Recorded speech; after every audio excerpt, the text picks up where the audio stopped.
우리가 지난주에는 느헤미야의 기도가 어떤 기도였는지를 함께 생각하며 2월달 기도를 세움이라는 주제로 하나님의 말씀을 같이 나누었는데요.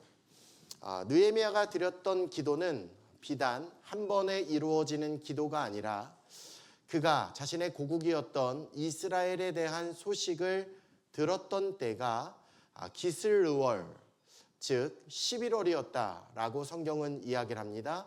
11월부터 기도했던 느헤미야, 그 기도가 언제 응답되게 되느냐? 오늘 2장 1절 말씀을 보니까 니산월이라고 이야기를 하는데 니산월은 3월입니다.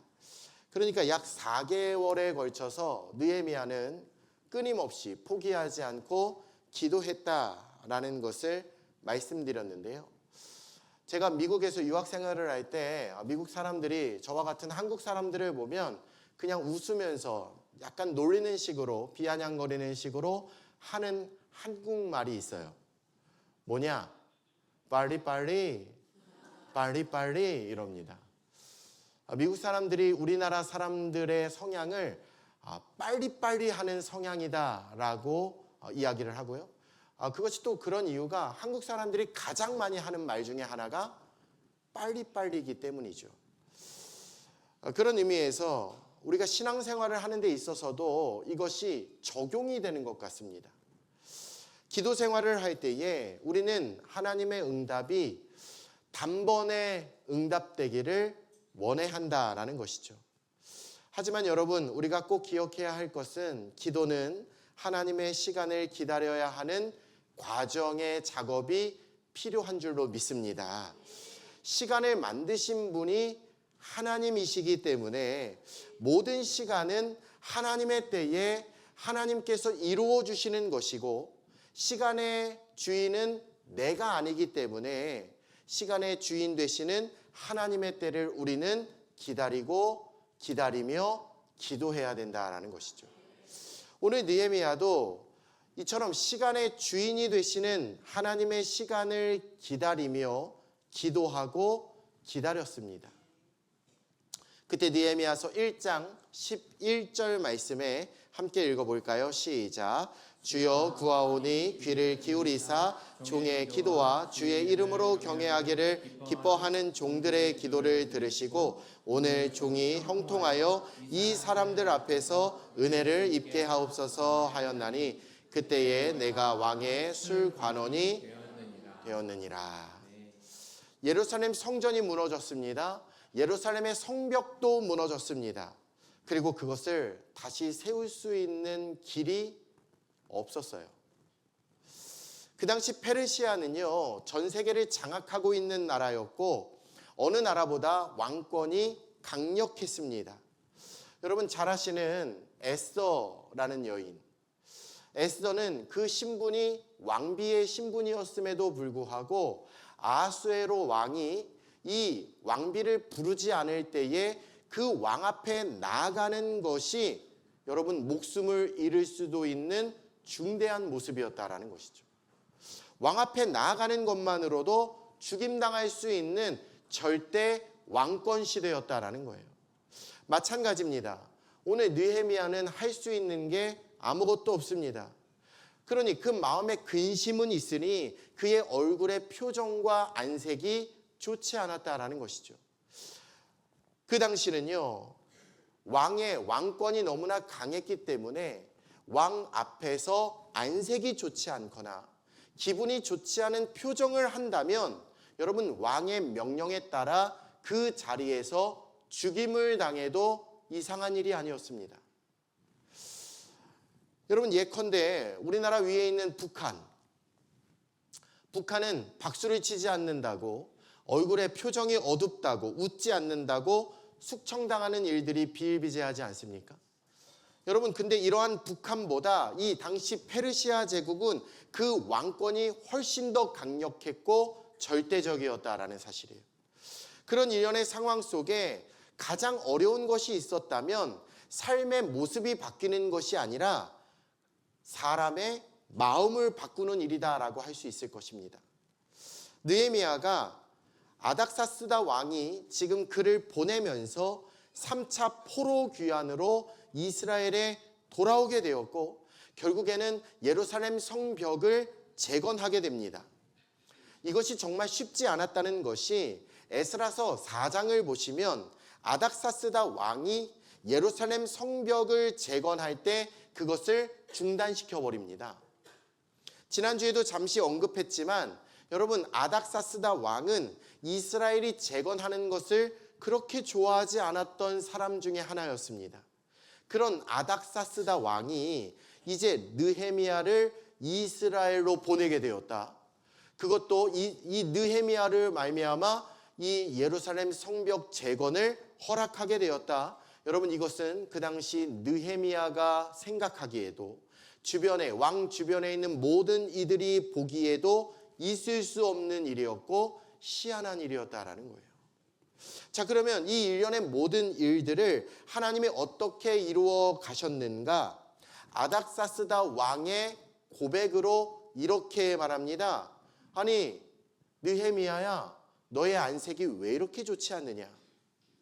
그 순간 안색이 좋지 않다는 왕의 지적 앞에 지금 죽어도 이상하지 않는 그 상황 속에 느헤미야서 2장 2절 말씀을 보면 성경은 느헤미야를 이렇게 표현하죠. 크게 두려워했다. 안색이 좋지 않냐는 왕의 그 한마디가 느헤미야의 입장에서는 두려움이었다라는 것이죠. 하지만 그 일련의 상황 속에 느헤미야는 이렇게 이야기합니다. 사실은 예루살렘 성전이 불탔습니다. 이제 폐허가 되었습니다. 제가 고국에 대한 소식을 듣고 나서 너무나 고민이 되고 마음이 아팠습니다. 그 순간 아닥사스다 왕이 느헤미야에게 당장 느헤미야를 죽여라 라고 이야기하는 것이 아니라 여러분 이렇게 이야기하죠. 내가 너에게 무엇을 해주길 원하느냐? 그 순간 느헤미야서 2장 4절, 자 같이 한번 읽어볼까요? 시작. 왕이 내게 이르시되 그러면 내가 무엇을 원하느냐 하시기로 내가 곧 하늘의 하나님께 묵도하고. 그 짧은 왕과 대화가 오고 가는 순간입니다. 여러분, 왕이 질문하는 그 질문 앞에 대답이 늦어져도 죽임을 당할 수 있는 짧은 순간이었어요. 그런데 그 짧은 순간마저도 지금 느헤미야는 하늘의 하나님께 기도하고 있었다라고 이야기를 하죠. 우리가 신앙생활 하는 데 있어서 야, 저 사람이 정말 믿음의 사람인가? 야, 저 사람이 정말 기도의 사람인가? 이것을 가름하는 지표는 우리의 인생에 큰 일이 일어났을 때가 아니라 아주 작은 일, 아주 사소한 일조차도 하나님께 맡기고 있는가라는 것으로 가름할 수 있다는 것이죠. 여러분, 우리는 큰 일을 만나게 되면 당연히 하나님께 맡기게 됩니다. 왜요? 그 순간 내가 할 수 있는 일은 아무것도 없기 때문이에요. 하지만 아주 사소한 일, 아주 작은 일까지 내가 하나님께 맡기고 있는가? 그 작은 일마저도 하나님 앞에 맡길 수 있는 사람은 그 사람의 모든 결정과 모든 주권은 살아계신 하나님께 있음을 나타내는 것인 줄로 믿습니다. 오늘 본문이 그렇다는 것이죠. 이 짧은 찰나, 그 순간에 곧바로 대답을 해야 하는 상황, 바로 대답할 수도 있고요. 아니면 느헤미야가 준비해 왔던 말로 대답할 수도 있었는데 왕이 내가 무엇을 해주길 원하느냐라고 물을 때에 느헤미야는요, 그 짧은 순간에도 하나님께 기도하기 시작했다라는 거죠. 이 모습이 뭘 의미하고 있느냐? 여러분, 이것은 하나님께 맡깁니다라는 뜻이에요. 맡긴다라는 말의 히브리어 원문은 돌을 굴려버린다라는 뜻입니다. 내 삶에 있는 문제, 그 돌을 하나님께 굴린다. 이것이 바로 기도이고 이것이 바로 맡긴다는 거예요. 내 삶의 기도가 왜 중요한가? 내 삶에 일어나는 모든 일들을 하나님께 맡기고 하나님께 돌을 굴려버릴 때에 그 일들과 그 문제들은 하나님의 일로 치환되기 때문인 줄로 믿습니다. 제가 예전에 설교할 때 말씀드렸지만 우리 신앙생활에는 중요한 핵심이 있다라고 말씀드렸어요. 그 핵심이 뭐냐? 잠언서 16장인데요. 그 가운데 1절 말씀, 자, 세 번역으로 함께 읽어볼까요? 시작. 계획은 사람이 세우지만 결정은 주님께서 하신다. 여기도 시브리어 원문을 보면 계획이라는 단어는 복수입니다. 즉 계획들이에요. 우리가 삶을 살아가면서 여러 가지 계획들을 세우는 것을 의미합니다. 이런 생각으로 계획을 세우고 내가 올해는 이런 계획을 가져야겠다. 내가 앞으로는 이런 계획을 가져야겠다. 세우는 그런 계획들을 의미해요. 이러한 계획들은 사람이 세우는데 그 모든 결정, 여러분 여기에 나오는 결정이라는 단어는 단수입니다. 누가 하시느냐? 주님께서 하신다라는 거죠. 우리의 삶에 굉장히 중요한 지표는 계획하는 것과 결정하는 것과 인도하심입니다. 그런데 이 계획과 결정과 인도하심에는 네 가지의 모습으로 우리의 삶이 만들어진다고 말씀드렸어요. 첫 번째는 계획과 결정과 인도를 내가 합니다. 다 내가 하는 삶이에요. 두 번째는 계획과 결정은 내가 하고 하나님 인도해 주세요 하고 하나님의 인도하심을 구하는 삶이 있습니다. 세 번째는 계획은 내가 하는데 그 모든 일들에 결정하는 것들 그리고 인도함을 받는 것에 대해 하나님께 맡기고 구하는 삶이 있다라는 거죠. 마지막 네 번째는요. 계획하는 것, 결정하는 것, 인도하는 것, 이 모든 것들을 하나님께 온전히 맡기는 삶의 모습이 있다라는 사실이에요.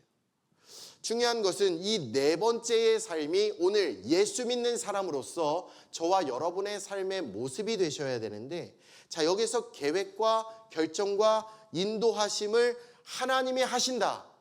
하나님이 다 인도해 주신다 라고 믿을 수 있으면 우리는 우리의 삶을 온전히 하나님께 맡길 수 있는 줄로 믿습니다. 내 삶의 모든 순간이 하나님의 부르심으로 시작됨을 믿는 거죠. 하나님이 나를 부르셨구나. 하나님이 나를 계획하셨구나. 여러분, 그러면 하나님의 인도하심을 믿는 사람의 특징이 뭐냐? 그 마음에 안심을 하게 된다라는 거죠. 신학교에 가면 두 부류의 사람이 있어요. 신학교에 가면 먼저 저 같은 사람이 있어요.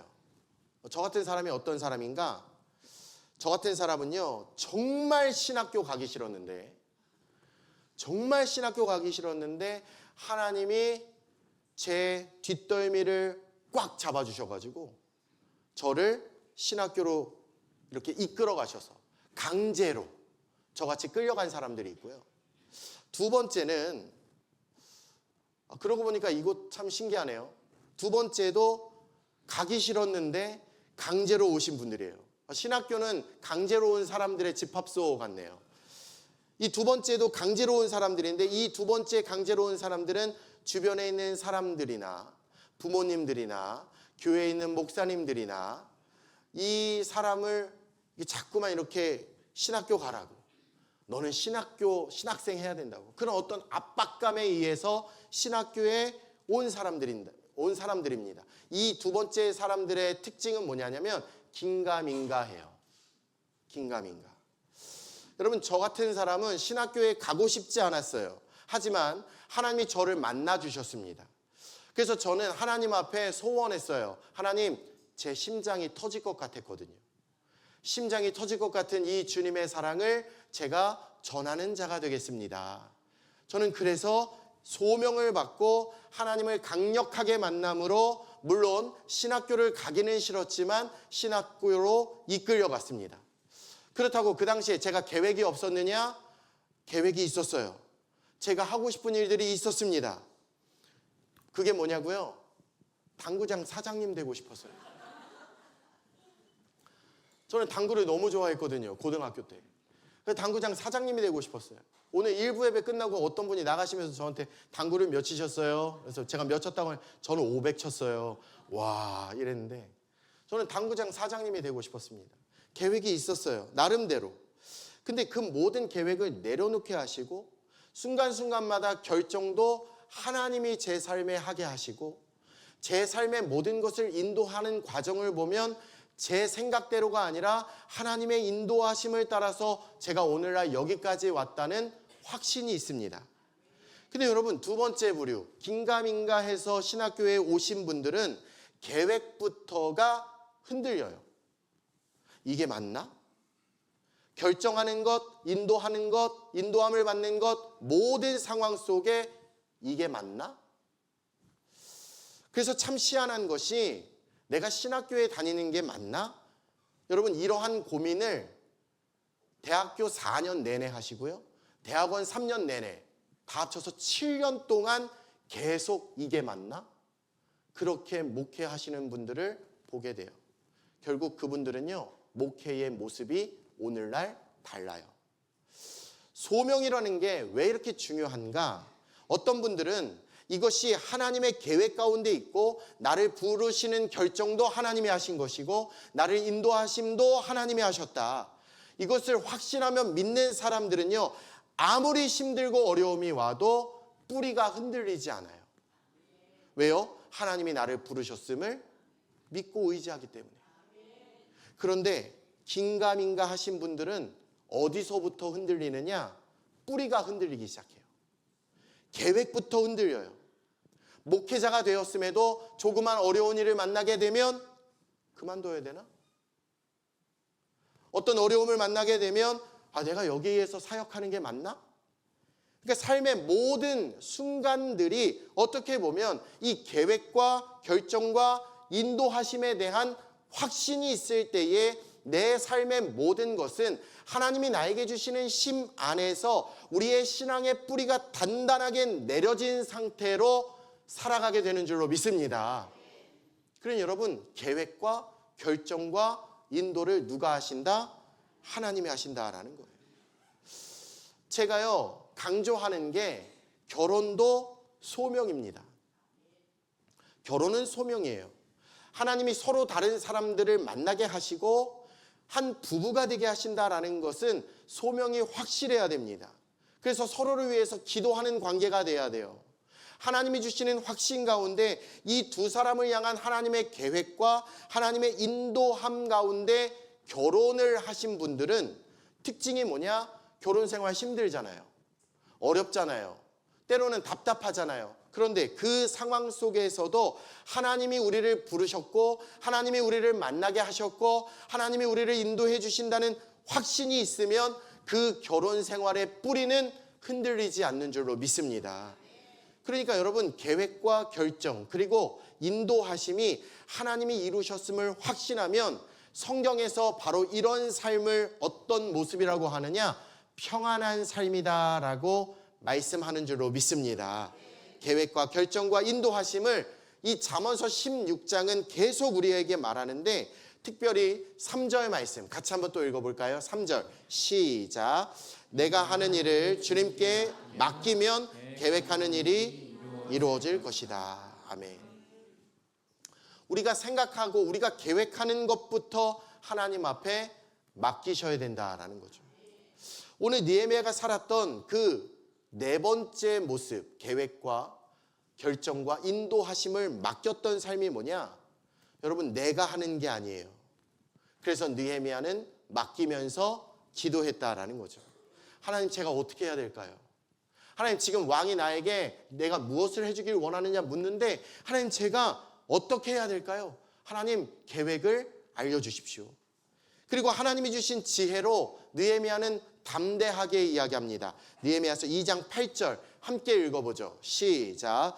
또 왕의 삼림 감독 아삽에게 조서를 내리사 그가 성전의 똑똑한 영문의 문과 성곽과 내가 들어갈 집을 위하여 들보로 쓸 제목을 내게 주게 하옵소서 하며 내 하나님의 선한 손이 나를 도우심으로 왕이 허락하고. 자, 하나님의 선한 손이 나를 도우셨다라고 느헤미야는 결국 고백하게 됩니다. 느헤미야는 내 삶의 인도하심을 하나님이 하셨다라고 고백해요. 여러분, 여기서 주어는 누구냐? 하나님의 선한 손이라는 거죠. 계획과 결정과 인도하심을 하나님이 하셨습니다 라고 고백하면서 느헤미야는 하나님 앞에 맡기며 기도하는 자가 되었다라는 것을 여러분 꼭 기억해 주시길 예수님의 이름으로 축원해 드립니다. 예수님도 우리에게 말씀하셨어요. 마태복음 7장 11절에 같이 한번 읽어보죠. 시작. 너희가 악한 자라도 좋은 것으로 자식에게 줄 줄 알거든 하물며 하늘에 계신 너희 아버지께서 구하는 자에게 좋은 것으로 주시지 않겠느냐. 우리가 이것을 믿는 것은 하나님은 구하는 자에게 구하는 것을 주신다라는 것입니다. 내가 직장을 구하면 하나님은 나에게 직장을 주시고, 내가 경제적인 어려움 속에 하나님 경제적인 회복을 구하면 하나님은 경제적인 회복을 인도해 주신다는 것. 내 몸에 악한 질병이 있을 때에 하나님 고쳐주세요 기도하면 하나님은 선한 손길로 우리를 고쳐주신다는 것. 여러분 이것이 바로 하나님의 응답인 줄로 믿습니다. 그런데 여러분 지금 예수님이 우리들에게 말씀하시고 있는 것은 조금 다른 차원이에요. 말씀을 잘 보시면 구하는 자에게 좋은 것으로 주시지 않겠느냐. 좋은 것은 하나님이 알고 계신 것입니다. 내가 생각하는 그 구하는 게 실은 아니에요. 여러분 내가 구하는 것은 비단 내 삶을 행복하게 만들지 않습니다. 기억해 주셔야 돼요. 하나님이 주시는 좋은 것만이 내 인생을 복되게 하고 행복하게 하는 줄로 믿습니다. 내가 구하는 것이 내 생각에는 필요하니까, 그게 좋은 것 같으니까 나는 구하지만 하나님 보시기에는 내가 구하는 것이 나에게 좋은 것이 아닐 수도 있다라는 사실이죠. 그래서 주님은 우리에게 분명히 말씀하시는 거예요. 구하는 자에게 구하는 것이 아니라 구하는 자에게 좋은 것을 주실 것이다. 그래서 우리가 기도한 것과 때로는 내가 전혀 다른 응답을 우리는 우리의 삶에 경험하게 된다라는 사실이죠. 그래서 여러분 감사라는 말은 좋은 일이 생겨서 감사한다가 아니라 어떤 응답이 내 삶에 나타나든지 하나님이 주신 좋은 것으로 여길 수 있는 마음, 그 마음을 가르쳐서 감사라고 할 수 있습니다. 하나님이 주시는 모든 것이 좋은 것입니다. 감사합니다. 그 사람은요 그리 아니하실지라도 감사할 수 있어요. 내가 구한 게 아닐지라도 이거 하나님이 주셨으니까, 내가 구한 상황이 아닐지라도 그 상황도 하나님이 주신 것이니까, 이것이 내 눈에는 지금 당장은 좋지 않을 수 있지만 그러나 끝내 이것은 분명 좋은 것이 될 것이다. 이것을 믿음으로 고백하는 것, 그게 진짜 감사예요. 그래서 우리의 삶의 계획도, 우리의 삶의 결정도, 우리의 삶의 인도하심도 하나님이 해주셔야 우리는 진짜 평안한 삶을 살아갈 수 있는 것이고요. 때로는 그 안에서 내가 원하지 않는 응답이 내 삶에 펼쳐진다 할지라도, 그러나 그럼에도 우리가 감사할 수 있는 것은 이것도 하나님이 주신 응답이니까 이것은 분명 내 삶에 유익한 것이다, 나에게 좋은 것이다. 할렐루야. 때로는 그게 거절일지라도, 때로는 그것이 힘들고 어려운 상황일지라도, 그러나 여전히 하나님은 내 삶에 계획하시고 하나님은 내 삶을 결정해 주시고 하나님은 내 삶을 인도해 주시는 분이심을 확신하면 절대로 절망하지 않습니다. 흔들리지 않습니다.